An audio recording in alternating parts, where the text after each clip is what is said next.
Welcome everybody to Music Marketing Week 11.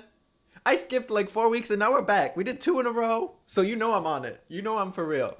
So today I wanted to talk about how to find an actual good publicist, a good manager, all of that stuff. Now it's focused on Publicist because that's my expertise again. Hello, Franzi! That's my expertise, but this really can apply to anyone, whether you're in music or not. Anyone looking for a manager, looking for representation, looking for booking, looking for any of these things. The overarching message will apply here.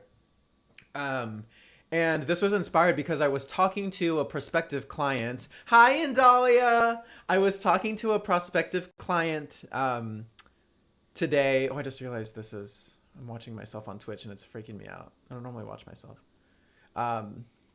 Not that I'm not amazing. But anyway, hi everybody. Love y'all. I'm doing Overwatch in a little bit, but we're doing music marketing first. So what I was going to say, I was talking to a prospective client who I knew we weren't going to work together because he was more like straight up hip hop and I just don't have those connections. I've worked with hip hop artists, but they typically have, another genre mixed in because hip hop press is really hard. That's besides the point. Anyway, I just wanted to talk to him because they had a really aggressive release schedule for their album. This artist basically wanted to release 8 singles, 1 a week, and was hoping to get, big looks for each of them. So like a big story each week with each of these singles. Oh my God, everybody's so lovely, gorgeous, hunky. Oh, hi Levi, hi Adalia, hi Franzi, everybody, passion. I don't even know if I said hi.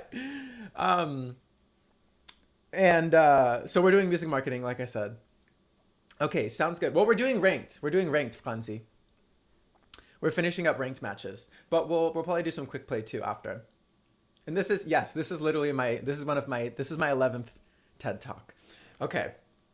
So it's an artist who, like I said, wants to release 1 single a week. Hi Raga, 1 single a week for 8 weeks, and then wants to cap that off with an album. So he's thinking, 4 singles per month, so 2 months, and then in the final month, just kind of doing album release, that kind of publicity. Thank you for the host, baby. Thank you for the host.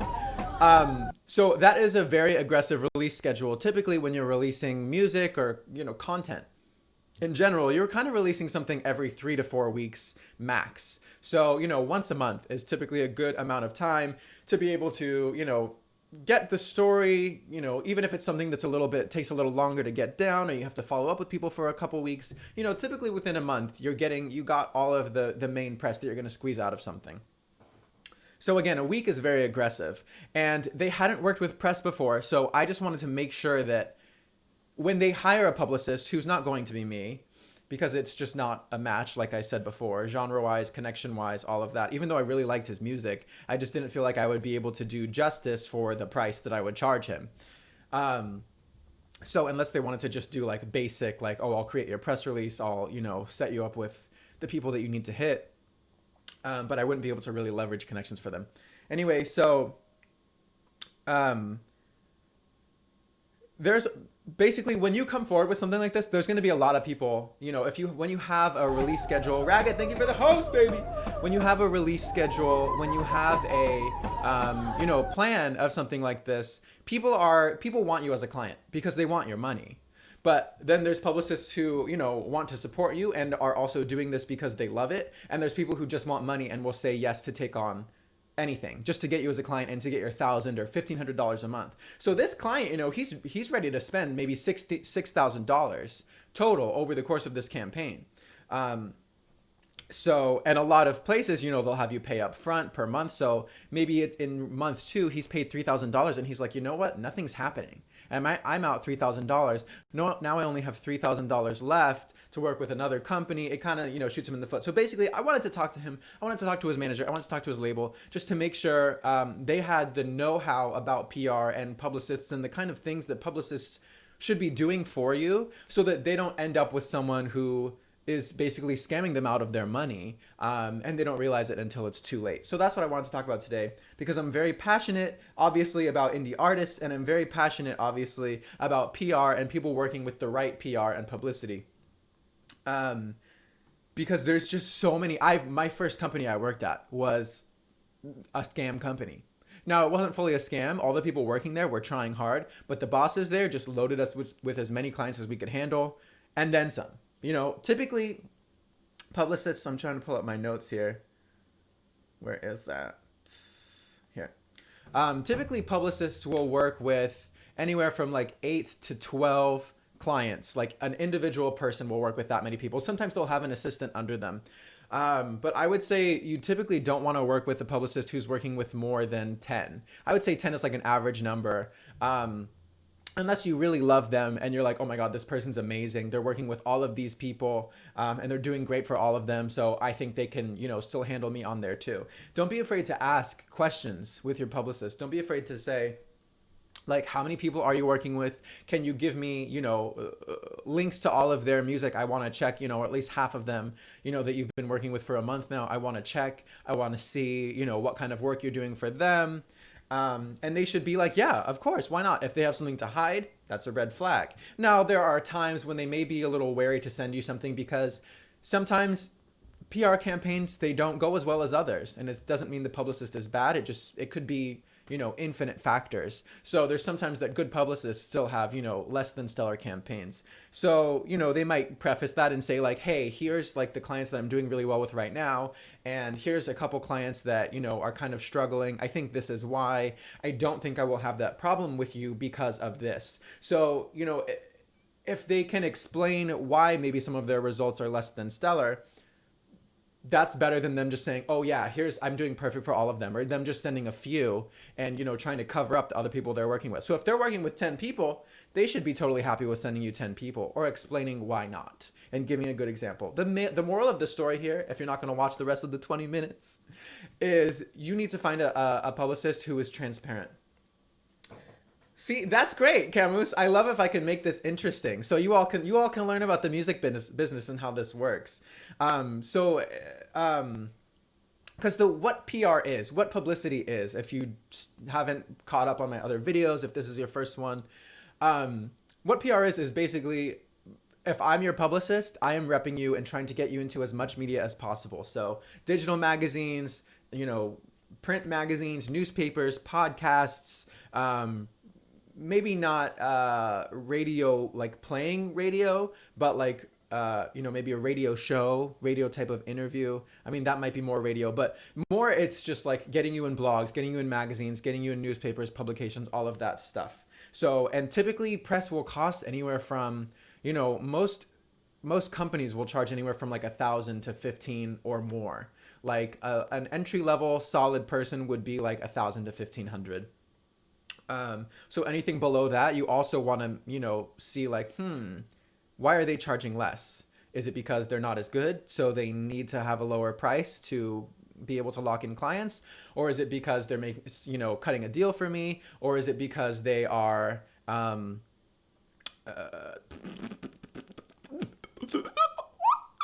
Hifa, I love you.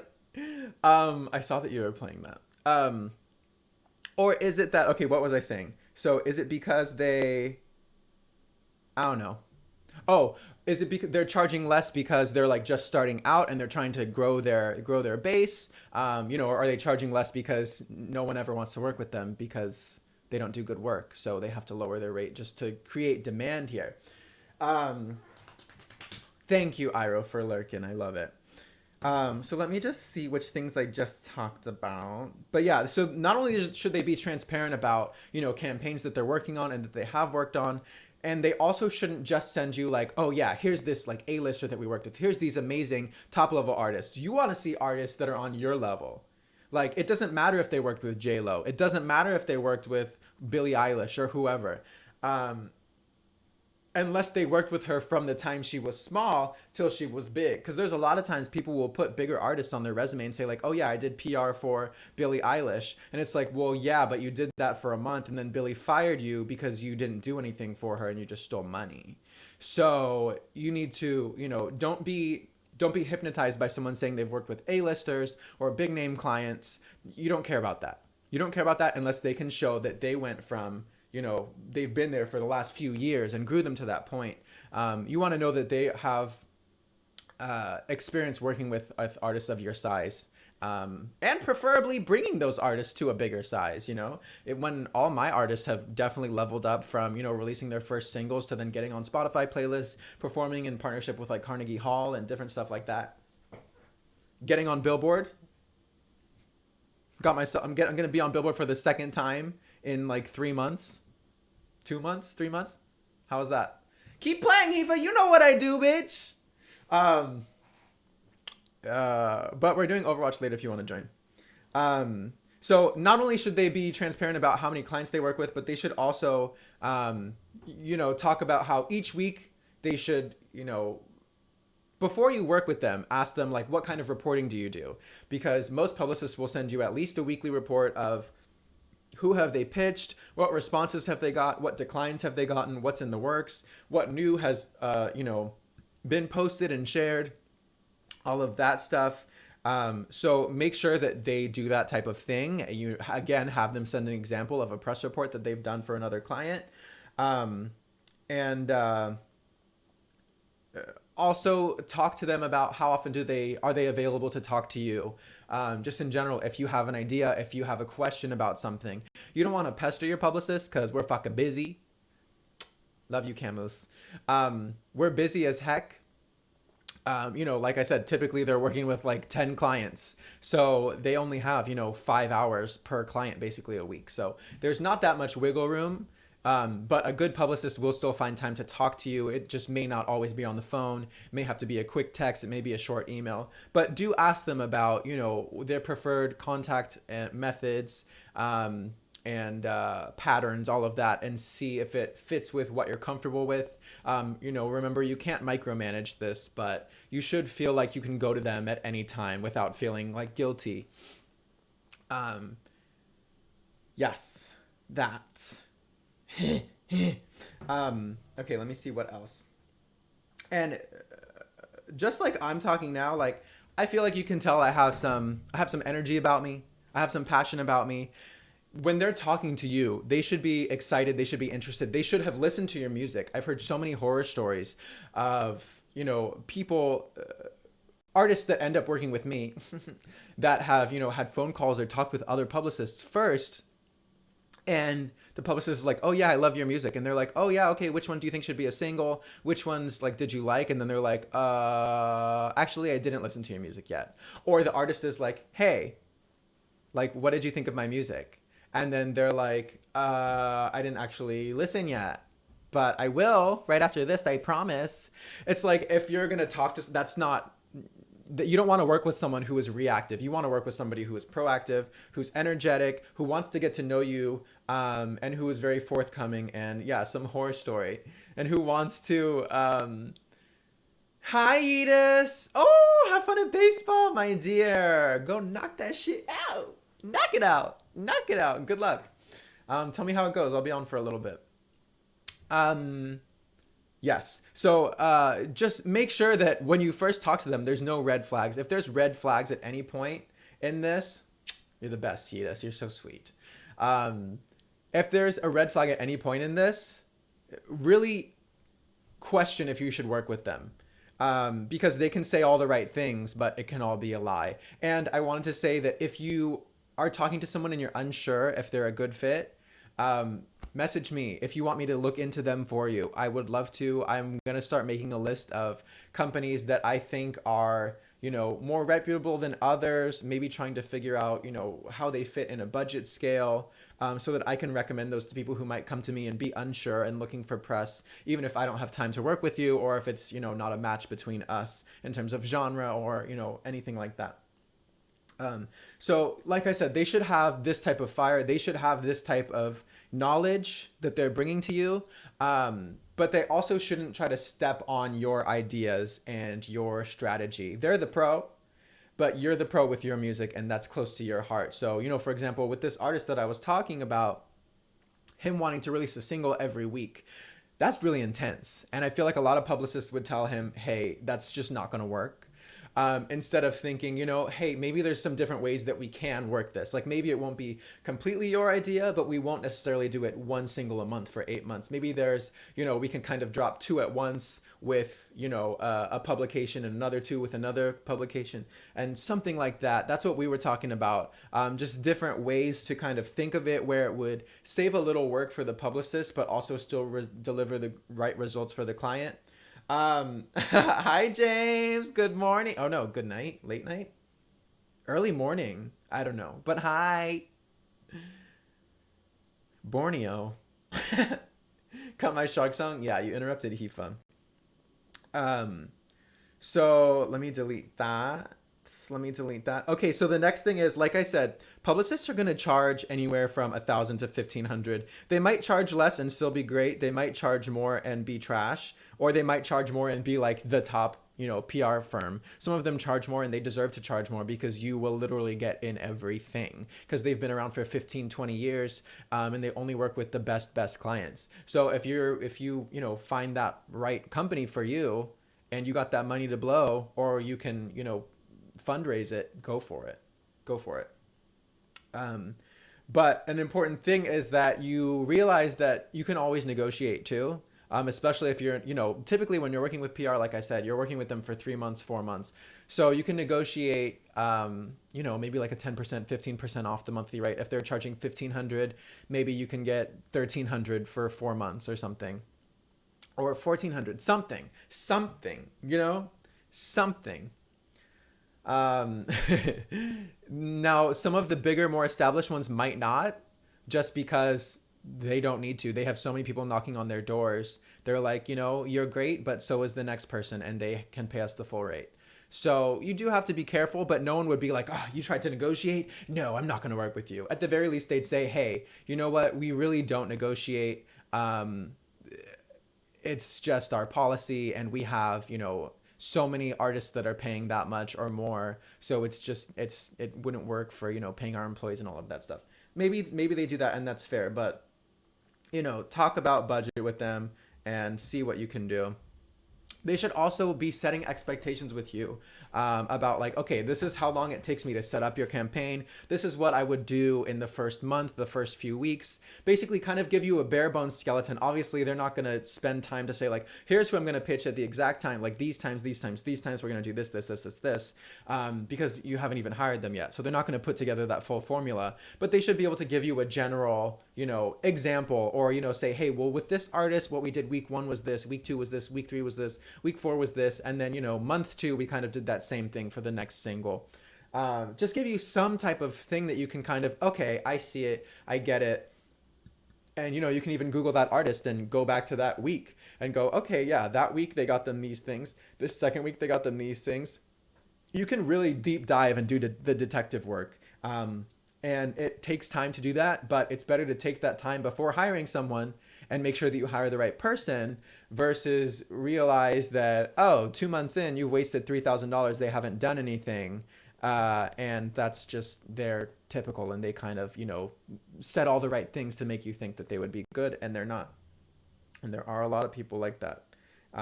There's definitely less upstanding. PR is hard work. I'm not going to say that the people who scam you aren't trying, but it's very disheartening work. You get rejected for a living, basically, and you get ghosted for a living. So it's a lot of work to stay persistent, and you have to make sure that the person that you're working with also, they're writing perfect emails back to you. Sure, everyone makes a typo here and there, but you want to make sure that even the typos and the way that they're speaking is eloquent, and that they know what they're talking about, and they're not just like, because I get a ton of emails like that, and I've seen other PR emails, and they're just like trash. They're trash. People pitch me sometimes because they think I'm a blog, but I'm a PR company. But they'll pitch me, and it's just like their links are broken, all of that shit. And we talked about that in like week 1. But again, just look at the coverage that their artists have gotten, and get that proof. We did talk about that.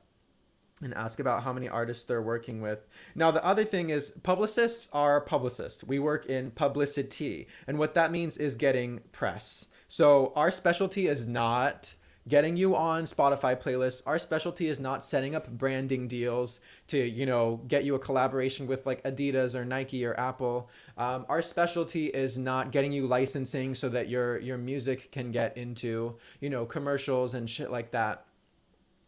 So some places may have different branches for that.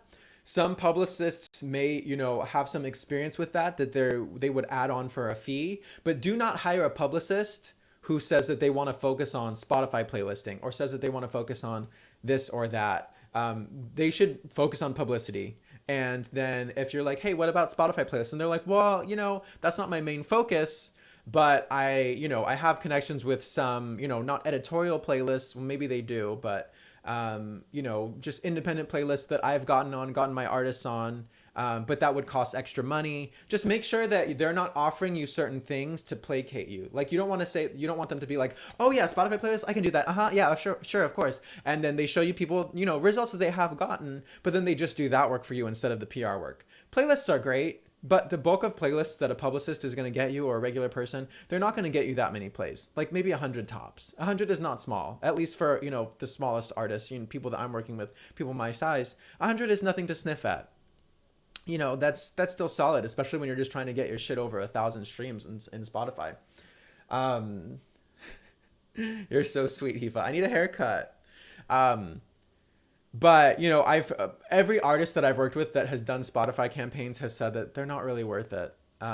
What's more important is getting your SEO up, getting your search engine optimization up, which is what SEO stands for. And you do that through getting on blogs. You do that through getting stories written about you in Google, and your Google search ranking goes up. That's how that happens. If you're on a playlist, you're not going to be on there forever. And those plays are going to disappear. Those monthly listeners are going to disappear unless you keep releasing stuff, keep getting back on it and on it and on it. But again, that's not a publicist's job. So make sure that the publicist's main focus is on getting you press, not on any of the other things. That being said, as a publicist, I also have like kind of pseudo management deals with a couple of my clients. So I have done that type of stuff, like getting them bookings with like partnership with Carnegie Hall, did a performance, a show at Apple in New York, booking So Far Sounds types of things. But that should not be their main focus. Unless maybe they're like a grassroots person like me, but make sure you're talking about that and you agree on that and you set up a separate deal for all of that stuff.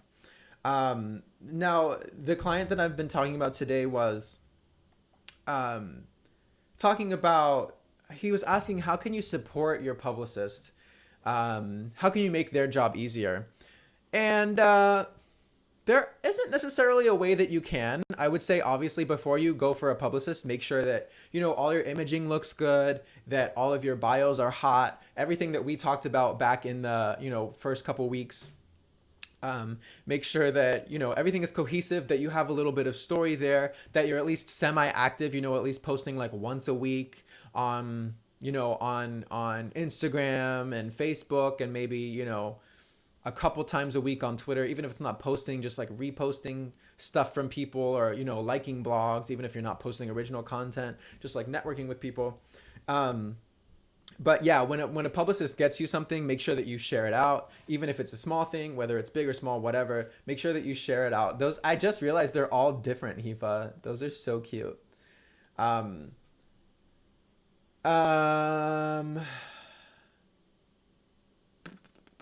don't know what you mean. Didn't know who was streaming, me or James.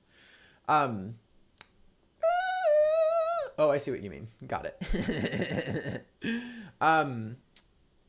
Yeah, so just make sure that you're sharing everything, whether it's a huge premiere on Billboard or, a smaller, individual person's blog. All of those matter, and all of those relationships are also things that you can bring with you in your little backpack. So if you are trying to release something, you don't have a budget for a publicist this time around, you can go back to that place and they'll hopefully remember you a little bit more, or remember your music, because you've stayed in touch with them and you share their content, and you definitely shared when they wrote about you. That's how you start the snowball effect. Everyone who writes about your first single, you want them to write about your second, and then the people who wrote about those first two, you want to write about your third, and then the people who wrote about the first three, you want them to write about your fourth, and that's how you start to create this momentum in the press. Now, that's just a simple way to help. Other than that, a really important thing, and that everyone should be doing, which I don't do, but I should be. And I will start when my music video comes out on Tuesday on Billboard. My name's Kisos. Hi. Search me. My ski. What was I going to say? I don't remember. Now I'm just doing this, whatever. Kiki, thank you. Me too. I'll be doing an extra long stream on Tuesday. I haven't really planned it out, but I'll be doing something to celebrate. Hi, thanks for popping it. What was I gonna say? What was I going to say? What was my last? This was like my last point too. Everybody. Oh, social ads. So yeah, something that everyone should be doing to support, you know, sharing on social media. You got PR, great, but you should also be doing social media posts, like sponsored posts on, you know, Facebook, Instagram. Now, not just boosting a post, but really going in and doing A/B testing. I think we kind of talked about this a little bit another week, and I still am going to do a case study with you on myself and show you what I do and, you know, the results I've gotten so far. We're basically going to go from week 1 together. But make sure that, you know, if you already have experience with that, then you should be doing it. If you don't, start reading up and start looking through the ads manager and seeing what you can do. Start making, you know, the different demographics that you might want to target, and testing. A/B testing is, you know, having, for example, 2 ads, but maybe they're sent to 2 different demographics, but otherwise they're completely the same. So targeting same locations, same, you know, groups of people, same picture, same copy, same text. If you don't know what copy is, that's just like the text that you would have in a post. But maybe one is targeting, you know, 18 to 21 year olds, and the other one's targeting 22 to 25 year olds. And then you see which one of those is more popular. Or you have everything be the same except for, you know, the pictures are different, but everything else is targeted exactly the same. Instagram. So yeah, I mean, those are the basic things. And I just wanted to reiterate, if you are looking at hiring a publicist and you aren't sure of them, or if you just want a second opinion, message me on Instagram at It's Kisos, or Twitter at It's Kisos, anywhere, Twitch, here, or you can send me an email to my website. My Miller Place email and all of that stuff is in the description of the video. And that's pretty much it. I just want to make sure that, you know, if we're hiring we're indie artists, we spend so much money just to do our jobs, to make the music, to, you know, pay for producers, or just invest in our own gear to do it ourselves, and plugins and all of this stuff. And it costs so much money. And then there's a marketing person that comes along and makes it sound like they can get you to the next level, and they just steal your money that you've been working hard for. And it's like, bitch, I've been toiling for $10 an hour, $15 an hour, 20, 30, however much money you make, and they're just taking all that away. They're saying your work is worth nothing. Not to mention all the work you put into your music and money you put into your music. So I just want to make sure that bad publicists all disappear and their companies die, and that good publicists thrive, and all of the artists thrive, because that's what it's all about. So thank you all for being here. That was week 11, baby. Next week, for sure, we'll be going over social media ads, and just kind of going through a case study of what I have set up, my results so far, what I'm planning on doing next, and all of that stuff. So again, if you want to reach out, my name's at It's Kisos on social media. My website is, that's not how you spell it. It's Kisos. Kisos. There we go. I just realized that if anyone's reading it, it's going to be way off. But yeah, message me there, or you can email me at Miller Place. My website is millerplace.co, and I will see you next week.